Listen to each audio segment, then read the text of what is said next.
mapapakinggan ng Pilipino sa buong bansa, sa buong mundo. Kasama si Buddy Oberas. Live mula sa RMN News Center, Manila. Ito ang KBP Golden Dove Best News Program. RMN News Nationwide. Headlines. Ngayong tanghali sa RMN News Nationwide, Westmincom hindi pa makumpirma ang bagong insidente ng pamumugot ng Abu Sayyaf. Pa po yung report, pero yun yung natatanggap natin since the other day. Po ang dahilan dun sa bakbakan nila. Kasong katiwalian at malversation of funds laban kay Cebu Governor Gwen Garcia, pinagtibay ng Ombudsman. Publiko kinalma ng COMELEC sa mga pumalyang PCOS machine. Kaya nga ho natin tinetesting, kaya nga ho tayo nagmamak eleksyon para makita natin kung maganda pa rin ang takbo. Malacanang itinangging humihingi ng political asylum sa bansa si Syrian President al-Assad. Yung political solution po na pag-usapan naman din po yan, pero wala akong request for asylum. Balitang pangkalakalan, Farm to Market Road Project sa may San Nicolas, Ilocos Norte, aprobado na. Headlines. Abroad sa Iran, bukas na sa pagkakaroon ng nuclear talks sa Amerika. Buong bansa, isang boses ng balita. RMN News Nationwide.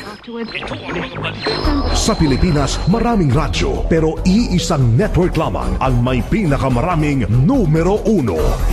DYHP Cebu, number 1. DYRI Iloilo, number 1. DXDC Davao, number 1. DXRZ Zamboanga, number 1. DXCC Cagayan de Oro, number 1. DYHB Bacolod, number 1. Sa kasaysayan ng radyo sa ating bayan, sa iisang tahanan lamang nagmumula ang mga number 1. RMN, pinakamaraming nakikinig. RMN, pinakamaraming natutulungan. RMN, pinakamaraming advertisers. RMN, pinakamaraming number 1. Jensa, Iligan, Pagadian, Dipolo, Cotabato, pinakamaraming himpilan. Naga, Baguio, Dagupan, Viga, Lucena, Kawayan, Legazpi, Masbate, Ormo, Tugigaraw, Cotabato, Coronadal, Surigao, Dipolo, Malaybalay, Ozamis, Sorsogon, Butuan, Calibo, Rojas at Metro Manila. In history, it is written, number 1 is Tatak RMN. Buong bansa, isang boses ng balita. RMN News Nationwide. Mabuhay Pilipinas, tanghali po ng Lunes, February 4, 2013. Ito ang numero 1 RMN News Nationwide. Ako si Buddy Oberas. At ako naman si Weng de la Peña, tayo po'y live na live sa DYKR 1161 RMN Calibo, DXCC 828 RMN Cagayan de Oro, at dyan din sa DXMB 648 RMN Malaybalay, at dito sa DZWT 540 RMN Baguio. Live din tayo international by www.rmnnews.com at WRMN New York, USA. Mga kasama, hindi pa makumpirma ng Western Mindanao Command ang balitang may panibagong biktima na naman ang pinugutan ng ulo ang bandidong grupong Abu Sayyaf.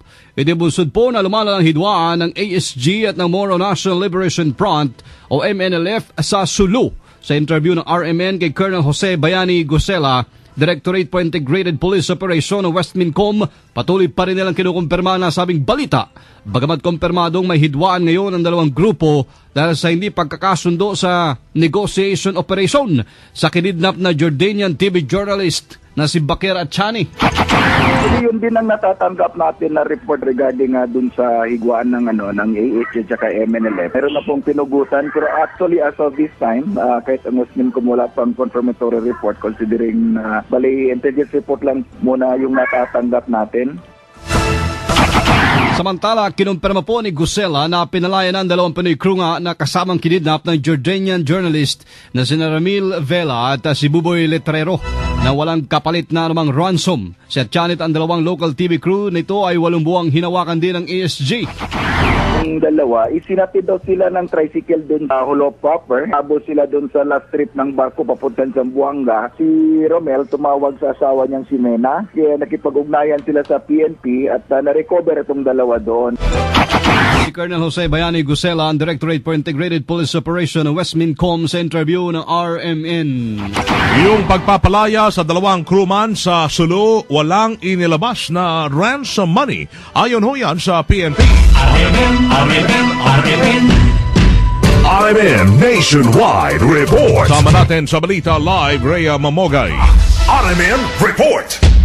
Itinatanggi ngayon ng PNP Sulu ang balitang naglabas ng ransom money ang pamilya ng dalawang pinalayang Pilipinong crewman ng tradisyon na sina Rolando Letrero at Romelito Vela sa Sulu matapos kidnapin ng bandidong Abu Sayyaf. Ayon kay Police Superintendent Glenn Gapor, Officer in Charge ng Sulu Provincial Police Office, nakita na lamang aniya ng mga tauhan ng PNP Sulu ang dalawang biyag sa isang hotel sa Sulu na posible umunong kusang pinalaya ng mga Abu Sayyaf. Sa ngayon nasa kustodiya na ng PNP Anti-Kidnapping Group dito sa Campo Crame ang dalawang crewman at isinasa ilalim sa tactical debriefing habang posibleng ipresenta ang mga ito mamaya sa media. Patatandang ng dalawang crewman ay 8 buwang bihag ng mga bandido bago pinalaya nitong Sabado. Kasama mo sa Campo Crame, Rhea Mamogay. Radyo mo Nationwide. Kasama pinagtibay po ngayon ng Office of the Ombudsman ang kasong katiwalian at paggastos sa pondo na lalawigan laban kay suspended Cebu Governor Gwendolyn Garcia. Pati sinilabas na desisyon ni Ombudsman Conchita Carpio Morales, iligal ang paglilipat ni Garcia ng 49.8 million pesos mula sa social services budget ng lalawigan dahilan at wala namang appropriation para sa pagbili ng lupain. O dito binasura din ng Ombudsman ang apelanin na sangguniang panlalawigan member Juan Bolo, Budget Officer Emmy Gingoyon, Appraisal Committee Chairman and Provincial Assessor Anthony Susosco, Treasurer Roy Salubre at Provincial Engineer Eulogio Pilaire. Nagugat po ang criminal charges laban kay Garcia sa di umano'y pagbili ng 24.7 na ektaryang lupain na nagkakalaga ng 98 million pesos na gagamitin sa housing project sa Tinaan, Naga City noong 2008. Ang COMELEC tiniyak na may sapat na panahon para sa paghahanda para sa eleksyon. Kasama natin sa balita, Angel Ronquillo Live. RMN Report. Tahas ang sinabi ng Commission on Elections na meron silang sapat na panahon upang ayusin ang mga minor glitches o berya sa naganap na nationwide mock elections noong nakarang araw ng Sabado. Ayon kay COMELEC spokesperson James Jimenez, walang dapat ikabahala ang publiko dahil meron pa naman silang tamang panahon. Tiniyak din ito na mismong halalan ay meron din mga backup na PCOS machines sa mga itinalaga nilang distribution areas. Kaugnay ito, bukas ang COMELEC sa posibilidad sa pagsagawa muli ng mock polls. Ang COMELEC anbak aniya ang magdedesisyon hinggil dito. Ang mock election ay malaking tulong aniya sa nalapit na halalan upang mabatid ang mga dapat pang i-prove at ayusin bilang paghanda sa eleksyon 2013. Kasama mo sa lungsod ng Maynila, Angel Ronquillo, Tatak, RMN. Radyo mo Nationwide. Kasama, hindi dapat magpanik. Yan po ang sinasabi ngayon ang mga mamamayan sa nangyari problema sa mga PCOS machines na magsasagawa ng mock election o pagkatapos magsagawa ng mock election ng COMELEC noong Sabado.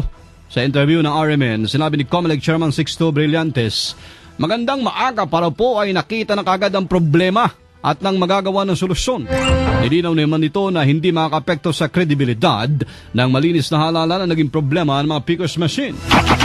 Hindi magkaroon ng aberya para makorek natin pagdating na ng araw ng eleksyon. Ito tinatawag natin mga panic scenario na gusto nilang palabasin. Hindi ko alam kung gusto nilang tumulong sa taong bayan at tumulong sa amin o gusto lang kung ilang guluhin ang eleksyon. Samantala, nilinis ni Brillantes ang COMELEC sa issue na managkalat ho ng mga peking gun ban exemptions na manigaling sa ilang matiwaling kawani rin ang kanyang tanggapan. Kasabay nito, hinamon ni Brillantes ang pinagmula ng usapin na si Atty. Raul Lambino na formal na maglabas ng mga ebidensya at reklamo sa kanilang tanggapan at hindi sa media. Pero kung meron hong ganun, siguro napakagaling na abogado ni Atty. Lambino. Bakit hindi ho siya mag-file ng complaint at makita natin kung totoo yung sinasabi niya? Baka nakakalimutan nun ni Atty. Lambino na panahon na ho ito ni Pinoy, hindi na ho ito GMA. Wala na hong korupsyon masyado ngayon, hindi kaya ho nung nakaraan. Si COMELEC Chairman Sixto Brillantes sa interview ng RMN. Pinabulaan na ni Presidential Spokesperson Attorney Abigail Valte na humihingi ng political asylum at financial assistance sa gobyerno ng Pilipinas si Syrian President Bashar al-Assad. Matatandaan na nung nakaraang linggo ay personal na nakipag-usap kay Pangulong Aquino ang political advisor ni Syrian President al-Assad na si Dr. Buthaina Saban. Sa interview ng RMN, sinabi ni Valte na personal lamang umanong iniabot ni Dr. Saban ang liham ni Syrian President al-Assad para kay Pinoy. Pero nilinaw ni Valte na walang kinalaman sa politika ang nilalaman ng liham, habang ang kalagayan lamang ng mga OFW sa Syria ang napag-usapan sa pulong ng dalawang opisyal. Meron po kasing mga report na lumabas na may pumunta daw po dito para makipag-usap doon para sa political asylum, may financial assistance pa daw pong hinihingi. Hindi ho totoo yun. Tinanggap po ng Pangulo yung pagpunta dito dahil may sulat mula daw po naman doon sa kanilang Pangulo. Ginawa na lang din po ng ating Pangulo ay may bigay na rin ho ng ating pasasalamat. Naniniwala naman si Valte na maunawaan ng international community ang ginawang pakipagpulong ng Pangulo kay Saban. Layunin naman umano ni Pinoy na masigurong ligtas at maayos ang kalagayan ng mga nalalabipang mga OFW o manggagawang Pinoy sa Syria.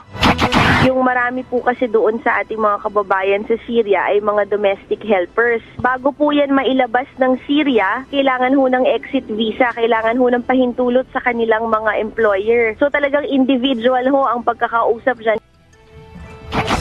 Yan ang tinig ni Presidential Spokesperson Attorney Abigail Valte. Ang Pangulong Noy ay buo naman ang tiwala kay Secretary De Los Reyes sa kabila po ng mga batikos.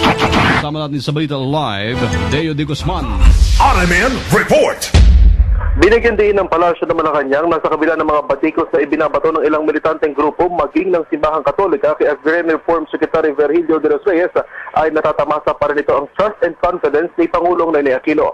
Ayon kay Deputy Presidential Spokesperson Abigail Valte, ginagawa naman ni de los Reyes ang kanyang mandato at sa katunayan anya ay nakapamahagi na ang DAR ng 300,000 hektare ng lupain sa may 169,000 benepisyaryo. Pero sinabi naman ni Valte na may mga hamon kay de los Reyes dahil sa proseso ng pag-acquire ng pag-distribute ng mga pribadong lupain. Una ng binatikos ng mga militanteng grupo ang kalihim dahil sa kabiguan umano nitong ibatupad ang Carter. Kasama mo sa Palasyo ng Malacanang, Deo de Guzman, sa RMN. Radyo mo nationwide.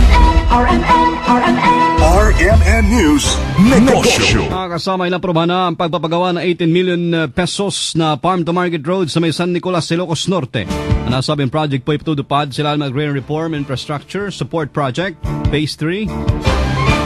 Kasama rin dito ang 10.8 million pesos na San Agustin, San Lorenzo, Bingao Farm-to-Market Road at ang 7.2 million San Lorenzo East-West Communal Irrigation System.